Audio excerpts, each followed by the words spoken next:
It was inevitable. This is the worst.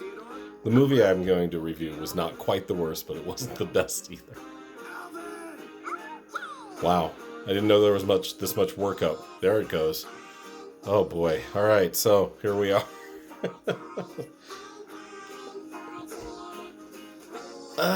Yeah, okay. I can't take that much longer. Kind of eventually was how I felt about... Actually, no, I never got to the point where I can't take it anymore. But the movie I reviewed last, number 11 out of 12, of the 12 Flicks of Christmas, which is the 11 Pipers Piping version, installment, if you will. By the way, I'm John Corelli. I'm your average guy. Welcome to Average Guy Opinions. I got 3 more of these. I got to bust them out all today. It's already 2:15 Mountain Standard Time, so I got 3 more videos I got to make, but it's pretty easy. I got to review another movie, and then I'm going to just talk about end of the year stuff. Looking forward to next year. Hoping you guys all have a great New Year's Eve and New Year's and life, I guess. Have a great life. So the movie is called A Christmas Prince, The Royal Baby. Now, maybe some of you have heard about this series of movies. It came out in 2017, 18, 19. The one I watched was the 3rd installment, so the second sequel, I guess, if you will. So there was a Christmas Prince, which if you get to watch Jenny Nicholson's review on it, that's where I want to get to with YouTube, by the way. This is going to turn into kind of a New Year's resolution as well. But I do want to get better at editing and making real entertainment here instead of me just babbling for 10 to 15 minutes. And hopefully I'll get to that. It just depends. My free time is really almost non-existent sometimes. I mean, I've had some in the last couple of weeks, but generally I work a lot and I put a lot into raising my kids. And I got a lot of other things going on. So I may not be able to get my YouTube channel to where I want to get it as far as an entertainment venue, I guess I'll call it for now. It also helps that if I were better at choosing words and had a better vocabulary, maybe that would help the channel. Anyway, so yeah, that's one of my New Year's resolutions, but I'll talk about that in a couple episodes before we start the new year. So this movie is the 3rd. Like I said, there was a Christmas Prince. Oh, Jenny Nicholson did a great... I am so... Tangentializing is what I'm going to rename my channel, I think, too. But Jenny Nicholson does a great 30 to 35 minute review on Christmas Prince. I believe she also does the second movie. I forgot what the subtitle is to that. And then now I'm working on the 3rd movie, The Royal Baby. Now, the premise of the movie, the whole series of movies is, gosh, I forgot her name already. The main character, she is like a blogger in New York, and she visits this... It's basically an Eastern to Middle European country. It's a fictional country called Aldovia, and it's a mountainous country. It's cold there all the time. They sell one of their biggest economical boons is Christmas, and so and it's a kingdom. So she meets the prince, and she marries him, and she becomes queen in the first 2 movies, and now she's pregnant with the heir to the throne, or potential heir at least. It's a pretty big family, but. So where are the conflicts in the movie? The first conflict is they're celebrating a Christmas on Christmas Eve of 2019. They will be celebrating the 600th anniversary of a peace that was resolved on the battlefield. And this kind of happened in real life too, back in World War I think, where let me tell you what happened in fiction first. Fiction, the Penglia, I believe, or Pengulia, really weird name for their rival country at the time. But they decide, hey, we're going to stop fighting. It's Christmas Eve. The soldiers, the generals shake hands and sign this treaty to be, and the 600 years since, they've been allies. Weird thing is they show the countries on the map and they make it seem like, man, this is a very, very tenuous type of treaty, because we could easily be enemies with them again. They show this map and they're separated by another country with a fictional name. And by the way, the people that represent Penglia, it's shown as East. Now I think there's a lot of really like not subtle references, like this is like Switzerland or Germany, or maybe even the Ukraine. This is a very white, very mountainous, very cold country. Then there's this other small country buffering it, and then the people from this other country, it's almost like Turkey or Nepal or it's Western Asia meeting Eastern Europe. It's very interesting to me because the people that they meet, they're Asian. They are, I'm going to call them mildly Asian because they look like they could be, like West Asian, like I don't even know, like Nepalese. They kind of look like to me, like mountain Asian people, and so they get together. The tradition is that they're going to share this. The one country gets to keep the treaty for 100 years, and it's their turn. They're going to sign it over, and of course, the woman from New York who is now the queen and about to have this baby is also a very modernized woman. She's like, well, we've always had the kings sign this treaty every 100 years, but we should have the queen sign it too, since we are heirs to the throne, and I think it's important, and it's the 21st century. We should be doing this. And then the queen from Pangulia or whatever it's called. I'm sorry, I'm going to screw it up. But she's like, well, we don't do that here. So there's that light kind of geopolitical feel like, well, we don't quite have the women's rights in Asia that you do here in Europe. And we don't even really want to celebrate them, even if we could get them.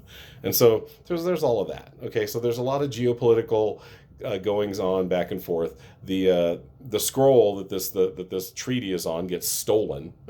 It's very silly. It ends up that the butler did it literally. It almost turns into a game, a movie version of Clue, Tim Curry was in Clue, I believe, back in the 80s. So that's very weird. They eventually find out though that it's like the butler. By the way, so much of the movie is so silly, like as far as them, this is a big deal, right? Their countries may go to war according to them if this treaty ends up destroyed or not signed on time. They have to sign it by midnight and they barely do. And so what do they do? Like they find all these things to distract them. Like, so they have a baby shower because the baby's about to be born.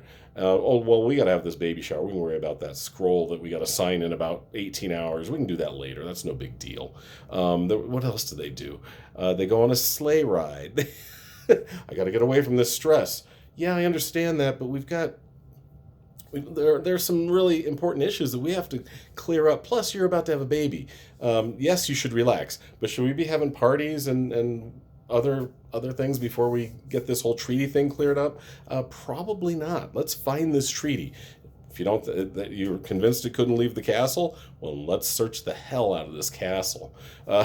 So there's a lot of ridiculous stuff. And then, of course, the baby being born is always ridiculous, too. They have a doctor that seems legitimate at first, but then they kind of give her, like, this almost, like, ethereal, like, what do you want to call it? Like, hippy-dippy feeling. Like, oh, yeah, you can just breathe right through it. It's all about energies and breathing and putting your mind in a different place, which I will say there's a lot for that, but I will say there's a lot for drugs. As being a witness to 2 births myself, epidurals are nice. The drug Nubane in particular, I remember my ex-wife really liked that a lot. But she's going to just push through it. And of course, she's a beautiful blonde queen from New York, but now in Aldovia. I almost called it Moldova, which is actually, it could be Moldova. It's that close to it. Like, it just feels like Moldova in Europe. It really just, it's so funny to me. Anyway. Geopolitics aside, the baby is as close to his immaculate conception as you can get. All these people are crowding around and making it difficult. We got to sign the treaty. Oh, wait, here's a bunch of gifts. And then she's keeping really calm. And I'm like, when is she going to scream at these people to get the hell out of her bedroom so she can have this baby? And by the way, there's like no medical equipment, even though there's the king and the queen of an apparently fruitful country. They haven't taken her to a hospital. I don't even see an IV drip around. We're just going to have this baby right in her bed. Okay, cool. It's funny. They lay down a towel. I swear it's like a hand towel. They may as well have just laid down like a pot holder for her, like this big. And nice white. Oh, this will take care of everything. I looked, and I was watching this with my ex-wife and Logan, which was very entertaining. I go, oh, was that how it was, Dylan? She just laughed. She's like, yeah, no. All of you have had babies, Mom, Jennifer, any other of my female watchers. It's not easy, and it's not pretty, and it's not pleasant, and it's not painless. We know all that. But of course, she has this beautiful baby at the end, and it makes very little mess and causes very little consternation or problem, which, as we all know, babies are no problem, right? They're very simple, easy creatures to deal with. Yeah.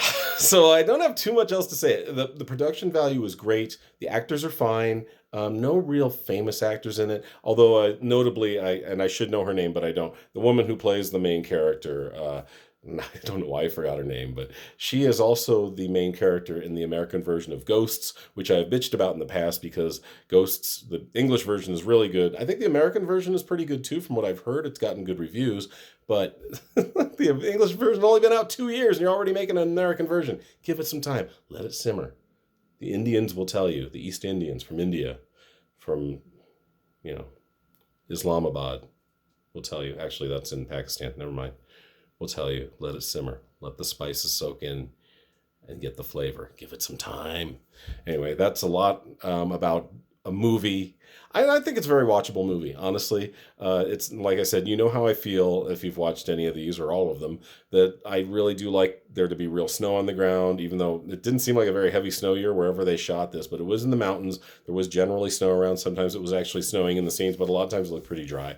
But at least it looked mountainous and Christmassy. And the set design is amazing. I was really kind of awed by how much they put into set design, because it is supposed to be a castle, and you really felt like if it's not a castle, it's a super nice hotel, like in Vale or something. It was every room had a Christmas tree that each guest was staying in. When they had the baby shower, it was amazing. She walks down from her spiral staircase like, oh, and it really is. It's an amazing set design. Beautiful silver and blue balloons everywhere, little cute cupcakes with crowns and Christmas trees on them. And just wherever they shot this film, they did a great job with the production value. I give them that. The writing, not so much. But, as you know, I like a lot of realism in my films, even if they're Christmas films. And they're just, for the last two, this one, at least these people are slightly smarter than the last movie I reviewed, Christmas Break-In. Those people are just completely idiotic, except for Danny Glover's character and the little kid. At least these people are somewhat smarter. Maybe they have to be because of royalty. I don't know. But I did have a lot of fun watching it generally. I always have fun when I watch movies with people. I think that helps the review. Hopefully Logan will watch my next one in a couple hours, and I'll get it out to you by midnight. Thanks for checking out the video. Thank you for all your support all year. I appreciate you guys so much. I have a lot of fun with this. I hope you guys do too. All right, I'll get it up. See you soon.